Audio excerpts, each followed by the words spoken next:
जय माता दी दोस्तों, आप सभी को यादव सत्येंद्र कुमार की ओर से नवरात्रि महापर्व की हार्दिक शुभकामनाएं।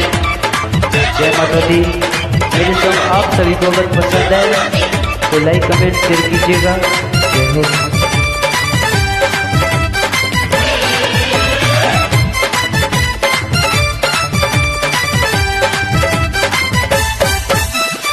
माई के चुनरी माथे सजही बा, माई के अपना मन में बसही बा। माई के चुनरी माथे सजही बा, माई के अपना मन में बसही बा। माई माई होई सब कर तू प्यार पैबा हो, सेवका बन के सिर झुकैबा हो। माई से जितने भक्ति बढ़ाइब नाम कमाइब हो।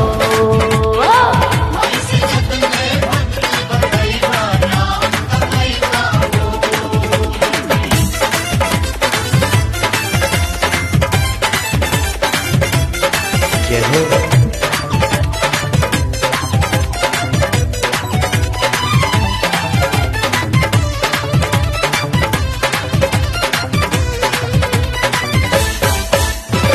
मैया के अपना हृदय में बसाला, बउआ के धुरिया लीला रे लगाला।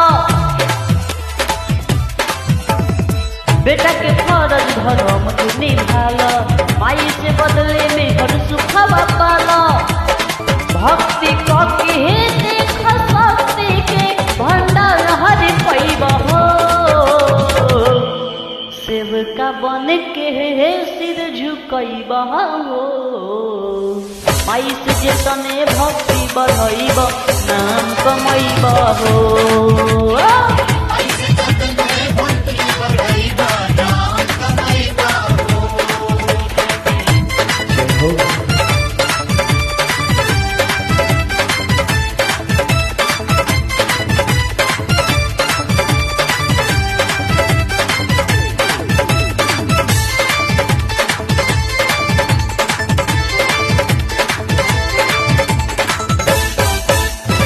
भागिया चमकी नसीब खुली जाई, मैया के ज्योति से ज्योत इतना आई।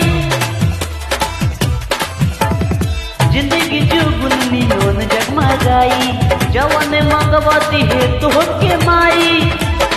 माई ममता के हई दरिया, तू दुलाल हर पैबा हो। सेवका बन के सिर झुकैबा हो। माई से जितने भक्ति बढ़ाइब नाम कमाइब हो।